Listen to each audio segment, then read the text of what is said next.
Avatar fire and ash പടം ഇന്ന് റിലീസായി നോർത്ത് അമേരിക്കയിൽ. 3 മണിക്കൂർ 15 മിനിറ്റ് ദൈർഘ്യമുള്ള ഈ സിനിമയിൽ വളരെ ഇൻട്രസ്റ്റിംഗ് ആയിട്ടുള്ള ഒരു പോയിൻ്റ് എന്താണെന്ന് വെച്ച് കഴിഞ്ഞാൽ ഇതിൻ്റെ 3D ആൻഡ് വിഷ്വൽ എഫക്ട്സ് തന്നെയാണ്. നമ്മൾ ഇത്രയും നാളും കണ്ടിട്ടില്ലാത്ത രീതിയിലുള്ള വളരെ ഹൈലി ഇമ്മേഴ്സീവ് ആയിട്ടുള്ള 3D വിഷ്വൽ എഫക്ട്സ് ആണ് ഈ സിനിമയ്ക്ക് വേണ്ടി ഉപയോഗിച്ചേക്കുന്നത്.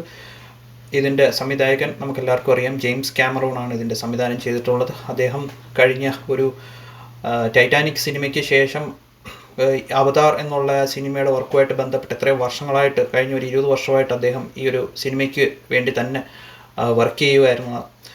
അപ്പോൾ അങ്ങനെ നോക്കുകയാണെന്നുണ്ടെങ്കിൽ ആ ഒരു ചെയ്ത വർക്കിൻ്റെ ഒരു റിസൾട്ട് ഈ സിനിമയിൽ വന്നിട്ടുണ്ട്. അവതാർ വേൾഡിലെ 3ാമത്തെ സിനിമയാണിത്. ഫസ്റ്റ് സിനിമ 2009 റിലീസായി, 2ാമത്തെ സിനിമ 2022 വേ ഓഫ് വാട്ടർ. ഇത് അതിൻ്റെ തുടർച്ചയായിട്ടുള്ള സിനിമയാണ്. കഥ ഓൾമോസ്റ്റ് ക്യാരീഡ് എവേ ആയിട്ട് വന്നേക്കുവാണ്. അത് അവതാർ 1ഉം 2ഉം കാണാത്ത ആൾക്കാർക്ക് ഇത് കാണുമ്പോഴത്തേക്ക് കുറച്ച് കണക്ഷൻ ലോസ് വരുമെങ്കിലും, പക്ഷേ സ്റ്റോറിയൊക്കെ വായിച്ചിട്ട് പോയി കഴിഞ്ഞാൽ കുഴപ്പമില്ല. ഞാൻ അവതാർ 1ഉം 2ഉം കണ്ടിട്ടുണ്ടായിരുന്നു, തിയേറ്ററിൽ തന്നെ കണ്ടിട്ടുണ്ടായിരുന്നു. രണ്ടും മികച്ച എക്സ്പീരിയൻസ് തന്നെ ആയിരുന്നു. ഈ ഒരു സിനിമ നമ്മൾ അതുമായിട്ട് കമ്പയർ ചെയ്യുമ്പോഴത്തേക്ക് ഫാർ സുപ്പീരിയർ ഗ്രാഫിക്സും ഇമ്മേഴ്സീവ് എക്സ്പീരിയൻസുമാണ് ഇതിനകത്ത് നമുക്ക് കിട്ടുന്നത്.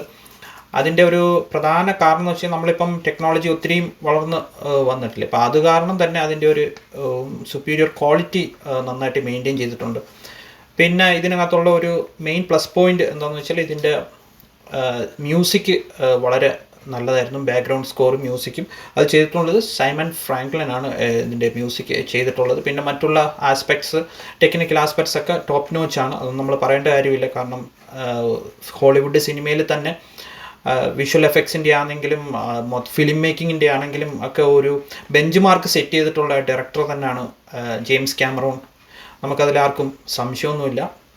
പിന്നെ ഇതിനകത്ത് സ്റ്റോറിയിലോട്ട് നമ്മൾ കടന്നു കഴിഞ്ഞാൽ ഇതിൻ്റെ ഒരു പ്ലോട്ട് ആരംഭിക്കുന്നത് തന്നെ സെക്കൻഡ് മൂവിയുടെ എൻഡിൽ നിന്നാണ്. അവിടെ ആ ഒരു ഡിസാസ്റ്ററിന് ശേഷം ഈ മൂവിയിൽ വരുമ്പോഴത്തേക്ക് അവരുടെ എക്സ്റ്റെൻഡഡ് ഫാമിലി അടുത്ത ഒരു സ്ഥലത്തേക്ക് പോകാൻ വേണ്ടി, കാരണം അവിടുത്തെ ആ ഒരു ഹോസ്റ്റൽ എൻവയോൺമെൻറ്റിൽ നിന്ന് അവരൊരു വിൻടോക്കേഴ്സ് എന്നുള്ള ഒരു ഗ്രൂപ്പിൻ്റെ കൂടെ അടുത്തൊരു സ്ഥലത്തേക്ക് മൂവ് ചെയ്യാൻ വേണ്ടിയിട്ടുള്ള ഒരു പരിശ്രമമാണ് നടക്കുന്നത്. അതിൻ്റെ ഇടയ്ക്ക് തന്നെ നമ്മുടെ ഭൂമിയിൽ നിന്ന് ഭൂമി ഡൈയിങ് ആണ്, അതിനാൽ പുതിയ പ്ലാനറ്റ് നമുക്ക് വേണം എന്നുള്ള രീതിയിൽ പാൻഡോറയിലേക്ക് ഭൂമിയിൽ നിന്നുള്ള മനുഷ്യരെ ഷിഫ്റ്റ് ചെയ്യാൻ വേണ്ടിയിട്ടുള്ള ഒരു പദ്ധതിയും കൂടെ ഭാഗമായിട്ടാണ് RDA എന്ന് പറഞ്ഞ ആ ഒരു കോർപ്പറേഷൻ അവിടെ വരുന്നത്. ഫസ്റ്റ് മൂവിയിൽ RDA കോർപ്പറേഷൻ അൺഒബ്റ്റോനിയം എന്ന് പറഞ്ഞിട്ടുള്ള ഒരു മിനറലിന് വേണ്ടിയിട്ടാണ് വന്നിട്ടുണ്ടെങ്കിൽ സെക്കൻഡ് മൂവിയിൽ അത് ഒരു ഏജിങ് റെഡ്യൂസ് ചെയ്യുന്ന ഒരു അമൃത് എന്ന് പറഞ്ഞിട്ട് ഒരു ഇതിന് വേണ്ടിയിട്ടാണ്. അവിടുത്തെ ഒരു തിമിംഗലം പോലത്തെ ഒരു ജീവിക്കകത്ത് എക്സ്ട്രാക്ട് ചെയ്യുന്ന അമൃത് പോലത്തെ ഒരു പോർഷന് വേണ്ടിയിട്ടാണ്. അത് നമ്മൾ കുടിച്ചു കഴിഞ്ഞാൽ നമുക്ക് ഏജിങ് വയസ്സാവത്തില്ല. അതിനെ എക്സ്ട്രാക്ട് ചെയ്യാനാണ് സെക്കൻഡ് മൂവിയിൽ RDA ശ്രമിക്കുന്നെങ്കിൽ തേർഡ് മൂവിയിൽ അത് മൊത്തത്തിൽ ആ പ്ലാനറ്റ് മൊത്തത്തിൽ എങ്ങനെ കോളനൈസ് ചെയ്ത് അവിടെ ഉള്ളവരെ ആയിട്ട് ഒരു അലയൻസ് ഉണ്ടാക്കി ഭൂമിയിൽ നിന്ന് മനുഷ്യരെ, കാശുകാരായിട്ടുള്ള അല്ലെന്നുണ്ടെങ്കിൽ റിച്ചായിട്ടുള്ള ആൾക്കാരെ അവിടെ കൊണ്ടുവന്ന് എങ്ങനെ താമസിപ്പിക്കാൻ. അപ്പോൾ അതിനോട് ഒപ്പം തന്നെ അവിടെ ഒരു വലിയ ബേസ് ഒക്കെ ഉണ്ടാക്കി ഒരു ഇൻഡസ്ട്രിയൽ സംഭവങ്ങളൊക്കെ സെറ്റ് ചെയ്യാം എന്നൊക്കെ ഉള്ളതാണ് ഇതിനകത്ത് തീം. പിന്നെ മറ്റ് 2 മൂവീസിലും ഈ നാവി പീപ്പിൾ, അതായത് പാൻഡോറയിലെ നാവി പീപ്പിൾ വളരെ നന്മയുള്ള മനുഷ്യരായിട്ടാണ് കാണിച്ചെന്നുണ്ടെങ്കിൽ ഇതിനകത്ത് നന്മ കുറഞ്ഞ മനുഷ്യരും അല്ലെന്നുണ്ടെങ്കിൽ ഇവർ തമ്മിലുള്ളൊരു കോൺഫ്ലിക്റ്റ്, ഒരു പുതിയ ഒരു സ്പീഷീസിനെ അവർ കൊണ്ടുവരുന്നുണ്ട്. അതുകൊണ്ടാണ് അതായത് ഫയർ ആൻഡ് ആഷ് എന്നുള്ള ഒരു പുതിയ പേര് ഇതിനകത്ത് വന്നിട്ടുള്ളത്. ഫസ്റ്റ് മൂവി എന്ന് പറഞ്ഞാൽ അവതാർ എന്ന് പറയുന്നത് റെയിൻ ഫോറസ്റ്റ്, കാട്ടിൽ തീം ബേസ് ചെയ്തിട്ടാണ് ഉണ്ടായിരുന്നെങ്കിൽ second movie way of water നമുക്ക് എല്ലാവർക്കും അറിയാം, വെള്ളത്തിനടിയിലുള്ള മോഷൻ ആയിരുന്നു. അതിനകത്ത് ഫിസിക്സും അതിൻ്റെ മോഷൻ ക്യാപ്ചറും ഒക്കെ ആയിരുന്നു അതിനകത്തുണ്ടായിരുന്നത്. തേർഡ് ആകുമ്പോഴത്തേക്ക് ഇത് 3 മിക്സ് ആവുന്നുണ്ട്. റെയിൻ ഫോറസ്റ്റ്, പിന്നെ വോൾക്കാനിക് മൗണ്ടൻസ്, അതാണ് പുതിയ ടെറൈൻ ഈ സിനിമയിൽ വരുന്നത്. വോൾക്കാനിക് ആഷ് പീപ്പിൾ ആണ് ഇതിനകത്ത് പുതുതായിട്ട് ആഡ് ചെയ്യുന്ന ക്യാരക്ടേഴ്സ്. പിന്നീട് ഒബ്വിയസ്ലി നമുക്ക് എല്ലാവർക്കും അറിയാം ഓഷ്യനുമായിട്ട് ബേസ് ചെയ്തിട്ടുള്ളതുകൊണ്ട്. പിന്നെ ഈ സിനിമയുടെ ഒരു നെഗറ്റീവ് ആസ്പെക്ട്സ് നമ്മൾ പറയുകയാണെന്നുണ്ടെങ്കിൽ ഇതിനകത്ത് ഫസ്റ്റ് ഓഫ് ഓൾ എനിക്ക് തോന്നിയെന്ന് വെച്ചാൽ ഇത് 3.25 മണിക്കൂർ ഒത്തിരി നേരമുണ്ട് ഈ സിനിമ. കാരണം അത് നമ്മൾ കണ്ടിരിക്കുമ്പം നമ്മൾ പല സീൻസും നമുക്ക് ഇമ്മേഴ്സീവ് നല്ല രീതിയിൽ വരുന്നുണ്ടെങ്കിലും ഇടയ്ക്കൊക്കെ ചിലപ്പോൾ ലാഗ് അടിക്കുന്നുണ്ട്. കാരണം ഇതിൻ്റെ പ്ലോട്ട് തന്നെ നമുക്ക് എല്ലാവർക്കും അറിയാം.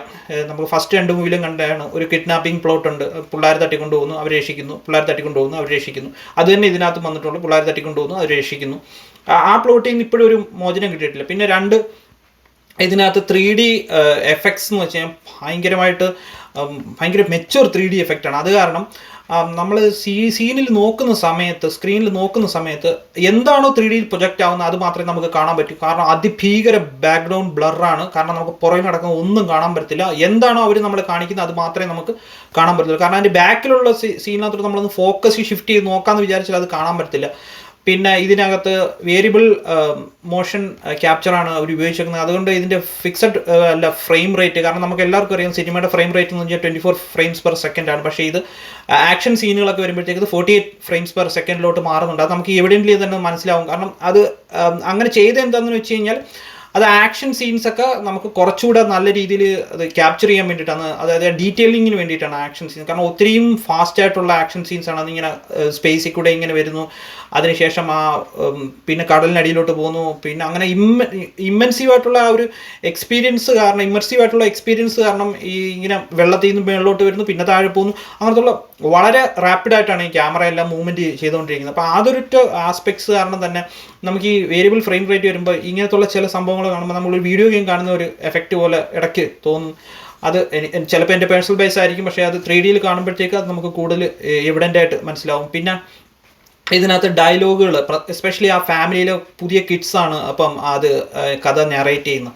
അപ്പോൾ ആ ഒരു നറേഷനിൽ വരുമ്പോഴത്തേക്ക് ആ കിഡ്സിൻ്റെ സ്ലാങ് ഒക്കെ ഭയങ്കരമായിട്ട് അമേരിക്കൻ സ്റ്റൈൽ ഇംഗ്ലീഷ് വന്നിട്ടുണ്ട്. ബ്രോ എന്നൊക്കെ വിളിച്ചിട്ടുള്ള അത് എപ്പോഴും ഒരു ദിസ് ഈസ് ബുൾഷീറ്റ് എന്നൊക്കെ പറഞ്ഞ് അതൊരു വളരെ, എനിക്കറിയത്തില്ല അതൊരു ജെൻസി ടൈപ്പ് സ്ലാങ് ആണോ അതോ ഇനി കുറച്ചുകൂടെ കൾച്ചറൽ റെഫറൻസ് കിട്ടാൻ വേണ്ടിയിട്ട്, അത് അമേരിക്കൻ മൂവിയല്ലേ അപ്പോൾ അവർ അത് ബേസ് ചെയ്തിട്ട്. അപ്പം ഞാനിതിനെപ്പറ്റി ജസ്റ്റ് എൻ്റെ റിവ്യൂ ഒന്ന് നോക്കിയപ്പോഴത്തേക്ക് ജെയിംസ് ക്യാമറൂൺ പറയുന്നത് വെച്ചാൽ അതിനകത്തൊരു ഹ്യൂമൻ കഥാപാത്രം കൂടെ ഈ ഫാമിലിയിൽ അംഗമാവുന്നുണ്ട്. അപ്പോൾ ആ ഹ്യൂമൻ കഥാപാത്രത്തിൻ്റെ സംസാരം ബാക്കിയുള്ള ആ നബിയിലെ ബാക്കിയുള്ള ആ സ്പീഷീസിലെ ആൾക്കാരെ ഇൻഫ്ലുവൻസ് ചെയ്യുന്നു എന്നുള്ളതൊക്കെയാണ് അദ്ദേഹം പറഞ്ഞിരിക്കുന്നത്. പക്ഷേ അത് നമുക്കത് അത്ര നല്ലതായിട്ട് അത് ഒരു സിനിമയിലൊരു കല്ലിടയായിട്ട് തന്നെ അത് ഫീൽ ചെയ്തു. പിന്നെ ഇടയ്ക്കിടയ്ക്ക് ഓവർലി ഫിലോസഫിക്കൽ ഡയലോഗുകൾ അടിക്കുന്നുണ്ട്. അതും നമുക്കത്ര ഒരു സുഖകരമായിട്ട് തോന്നുന്നില്ല. കാരണം ആ ഒരു ആൾക്കാർ, നാബിയിലുള്ള ആൾക്കാർ ഫിലോസഫി പറയുന്നതിൽ തെറ്റില്ല, പക്ഷേ അത് ഓവർ ഫിലോസഫി ആകുമ്പോഴത്തേക്ക് നമുക്ക് അത് പ്രീച്ചിങ് പോലെ നമുക്ക് അത് തോന്നുന്നുണ്ട്. പിന്നെ ഇതിനകത്ത് ഞാൻ നേരത്തെ തന്നെ സൂചിപ്പിച്ചു, കുറച്ച് രംഗങ്ങൾ, അനാവശ്യമായിട്ടുള്ള കുറച്ച് രംഗങ്ങളുണ്ടെന്ന് എനിക്ക് തോന്നിയതാണ്. പക്ഷേ അത് നമുക്ക് ഇതിന് മുന്നേ ഉള്ള സിനിമകൾ നോക്കിയാൽ തന്നെ പിന്നെ ഇതിനകത്ത് ഇവർ അവിടുന്ന് ഞാൻ പറഞ്ഞില്ലേ ഒരു പുതിയ ഒരു ഗ്രൂപ്പുമായിട്ട് പോകുമ്പോഴത്തേക്ക് അത് കുറച്ച് എലോബറേറ്റ് ആയിട്ട് കാണിക്കുന്നുണ്ട്. പിന്നെ അതിനകത്ത് തന്നെ ആ കടലിനടിയിലുള്ള അതിമിംഗലം പോലത്തുള്ള അവരുടെ ഒരു ലൈഫ് സ്റ്റൈലും അതെല്ലാം എലോബറേറ്റ് ആയിട്ട് കാണിക്കുന്നുണ്ട്. അതൊന്നും ഇല്ലെങ്കിൽ പോലും ഈ സിനിമയ്ക്ക് കുഴപ്പം വരുത്തില്ല. ഇതിനകത്ത് മെയിനായിട്ടുള്ള ഒരു ഇൻട്രസ്റ്റിംഗ് ആയിട്ടുള്ള ഒരു സാധനം എന്ന് പറയുന്നത് ആഷ് പീപ്പിളും അവരുമായിട്ട് ചേർന്നിട്ട് മൈൽസ് കെച്ച്റോച്ച് അവർ പുതിയ ഒരു അലയൻസ് ഉണ്ടാക്കി. അതായത് ഇതിനകത്തൊരു പ്രധാനപ്പെട്ട എനിക്കൊരു കോമഡി ആയിട്ട് തോന്നുന്നത് വെച്ച് കഴിഞ്ഞാൽ ഫസ്റ്റിനകത്തേയും സെക്കൻഡിനകത്തേയും തേർഡിനകത്തേയും വില്ലൻ സെയിം തന്നെയാണ്. ഒരേ വില്ലനെ ഇങ്ങനെ റീസൈക്കിൾ ചെയ്തുകൊണ്ടിരിക്കുകയാണ്. അപ്പോൾ അതും ഒരു പ്രോബ്ലമാണ്. കാരണം നല്ലൊരു വില്ലൻ കഥാപാത്രത്തിൽ പുതുതായിട്ട് എഴുതാൻ പറ്റാത്തതാണോ അത് കൊണ്ടുവരാൻ പറ്റാത്തതാണോ എന്ന് നമുക്ക് മനസ്സിലാവുന്നില്ല. കാരണം ഫസ്റ്റ് മൂവിയിൽ തന്നെ ആ വില്ലനെ കൊന്നതാണ്. പിന്നെ അതിനുശേഷം അവർ റീസറക്റ്റ് ചെയ്ത് സെക്കൻഡ് മൂവിയിൽ കൊണ്ടുവരുന്നു. അതേ സാധനം തന്നെ തേർഡ് മൂവിയിലും വരുന്നു. അപ്പോൾ അത് വരുമ്പോഴത്തേക്ക് അതൊക്കെ ക്രിയേറ്റീവായിട്ടുള്ള റൈറ്റിങ്ങിൻ്റെ ഒരു ബാലൻസ് ഇല്ലായ്മയാണെന്ന് വേണമെങ്കിൽ പറയാൻ പറ്റും. ഇനിയും 2 പാർട്ടും കൂടെ ഉണ്ട്. എനിക്ക് തോന്നുന്നു 2029 2031 ഒക്കെ ആയിരിക്കും അത് റിലീസാവുന്നത്. അതും ഇതുപോലെ വിഷ്വൽ സ്പെക്ടക്കിൾ ബേസ്ഡ് ആയിരിക്കും അദ്ദേഹം ഉദ്ദേശിക്കുന്നത്. പക്ഷേ റൈറ്റിങ്ങിനകത്ത് അതിൻ്റെ ഒരു ഇത് വരുന്നില്ല. പിന്നെ ഇടയ്ക്ക് അൺഇൻറ്റൻഷനലി ഫണ്ണി ഡയലോഗുകളൊക്കെ ചില കഥാപാത്രങ്ങൾ പറയുന്നുണ്ട്. അതൊക്കെ കേട്ട് സൈഡിൽ ഇരിക്കുന്നവരൊക്കെ ചിരിക്കുന്നുണ്ടായിരുന്നു. അങ്ങനെ നോക്കുമ്പോഴത്തേക്ക് ടോട്ടലി ഈ മൂവി ഒരു ഹോളിഡേ ടൈമിൽ ബെസ്റ്റാണ്. ഇത് ഉറപ്പായിട്ടും തിയേറ്ററിൽ വിജയിക്കും. കാരണം മറ്റ് 2 സിനിമകളിലും വെച്ച് നോക്കുമ്പോഴത്തേക്ക് ഇതിന് കുറച്ചുകൂടെ നല്ല സ്റ്റോറി ഉണ്ട്. പിന്നെ പ്ലോട്ടിനകത്ത് ഉപയോഗിച്ചേക്കുന്ന പല സാധനങ്ങൾ, ഇപ്പോൾ ഈ കിഡ്നാപ്പ് അങ്ങനത്തുള്ള പഴയ വില്ലൻ അങ്ങനത്തുള്ള സാധനങ്ങളൊക്കെ റീസൈക്കിൾ ചെയ്തതാണെങ്കിൽ പോലും ആസ് എ ഹോൾ ഈ മൂവി വെരി എൻജോയബിൾ ആണ്. പിന്നെ ഞാൻ നേരത്തെ സൂചിപ്പിച്ച പോലെ ലെങ്ത്ത് എൻ്റെ ഒരു പേഴ്സണൽ ബയസ് ആയിരിക്കും. ബട്ട് സ്റ്റിൽ ഇത് തിയേറ്ററിൽ തന്നെ വാച്ച് ചെയ്യുക. One of the best movies ever made in ഹോളിവുഡാണ്. അതിനുവേണ്ടി പൈസ അവർ ഇൻവെസ്റ്റ് ചെയ്തിട്ടുണ്ട്. $400 മില്യൺ ഇതിന് ഇൻവെസ്റ്റ് ചെയ്തിട്ടാണ് അവർ സിനിമ ഉണ്ടാക്കിയേക്കുന്നത്. അത് കണ്ട ശേഷം എല്ലാവരും അതിൻ്റെ ഒരു സിനിമാറ്റിക് എക്സ്പീരിയൻസ് ആസ്വദിക്കുക. Thank you.